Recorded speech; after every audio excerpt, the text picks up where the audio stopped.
All right, let's get right into it. We're going to talk about a mental toolkit, one that was built by one of the most powerful men who ever lived. And it wasn't for ruling an empire. It was for ruling the one thing you actually can control, your own mind.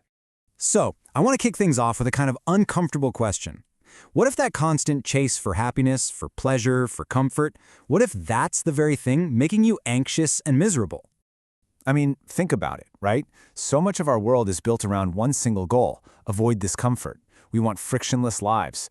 But what if by cushioning ourselves from everything, we're actually robbing ourselves of the chance to build real strength, real resilience? To really get our heads around that, we have to look back, way back, almost 2,000 years, to a guy who had access to every comfort in the world and actively chose the opposite. Meet Marcus Aurelius. We're talking about the emperor of the Roman Empire at the absolute peak of its power. But his time on the throne was anything but easy. We're talking constant war, deadly plagues, betrayals. And through all that chaos, he was a student of this philosophy called Stoicism. Every night, he'd write in his journal, just notes to himself, which we now call the Meditations. And you know, this wasn't some midlife crisis thing. This started when he was just a kid. Imagine you're a 12-year-old prince. You can have anything, and you choose a hard floor and a scratchy cloak instead of a comfortable bed. His mom obviously was not a fan. But even then, he knew he was training himself, building character through, believe it or not, voluntary discomfort. And that really is the big question, isn't it? Why would the one person who could have more luxury than anyone on the planet actively choose a harder path? What on earth was he trying to build? Well, the answer is that Stoicism wasn't just some abstract philosophy for him. It was a set of practical exercises. You can think of it like a toolkit for building an absolutely unbreakable mind. Now, when you first read the Meditations, it can feel like just a bunch of random thoughts. But scholars figured out that there's actually a hidden structure to it all. It's built around 3 core disciplines. It's not just theory, it's a literal operating system for how to live. So, here's the system. It's built on 3 pillars. First, there's the discipline of perception. Basically, how you see and judge the things that happen to you. Second is the discipline of action, how you behave virtuously. And third is the discipline of will, how you accept the things you simply cannot change. We're going to zero in on the first and third ones, because they're the bedrock for building what the Stoics called your inner citadel, a fortress inside you that no one and nothing can ever touch. Okay, let's start with perception. This is a game changer. What he's saying is, a bad thing happens, but the thing itself doesn't have the power to hurt you. It's your opinion about the thing, your judgment of it, that causes all the pain. So the inner dialogue you start practicing is, this isn't happening to me, it's just happening. The real harm is in how I choose to react.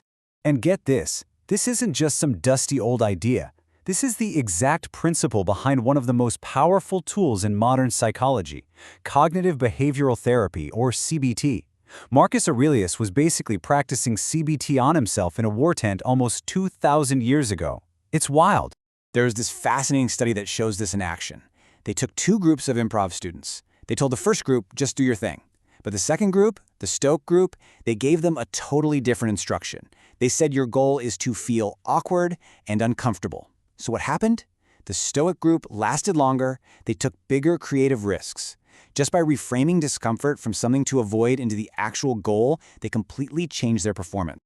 All right, so that brings us to the third discipline, the discipline of will. This is where it gets really tough, because this is all about how we deal with the things that are completely, utterly out of our hands.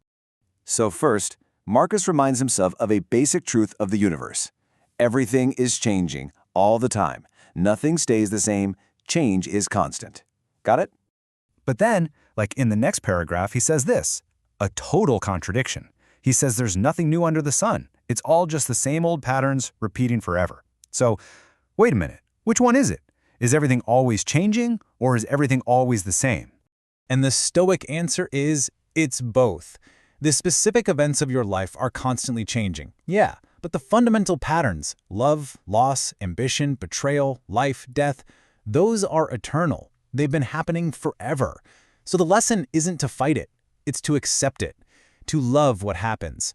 The inner dialogue becomes, this was meant for me. This is my part in the great pattern. I will embrace it. And that leads us, of course, to the one thing we absolutely cannot control, the thing we fear the most, death. But for a Stoic, death isn't something to be afraid of. It's a tool to help you live right now. Marcus has this absolutely radical way of looking at time. He basically says, look, it doesn't matter if you live to be 30 or 3,000. When you die, you only lose one thing, this present moment. That's it. So the person who lives a long life and the person who lives a short one, they lose the exact same amount. Because if you really think about it, you can't lose the past, right? It's already gone. You can't lose the future because you don't have it yet. The only thing you ever truly possess is right now, this instant. So all that fear about dying and losing all those potential years, it's kind of illogical. You only ever have the present moment to give up.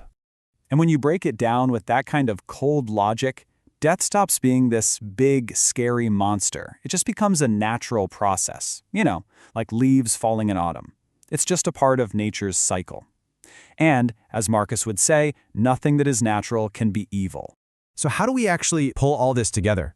How do we start laying the foundation for our own mental fortress, our own inner citadel? Well, here it is. These are the first bricks.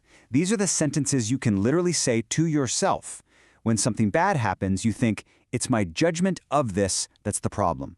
When you hit a roadblock, you say, the obstacle is the way. When you have to deal with difficult people, you remember, we were born to work together. You just start using these thoughts. These are the tools.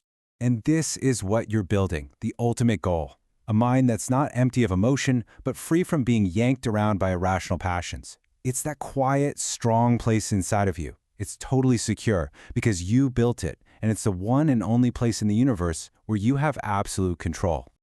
So, I'll just leave you with this. We've talked about the blueprint. We know the tools Marcus Aurelius used to build his fortress. So the question isn't whether it's possible. The only real question left is, what happens if you start acting like it's already true?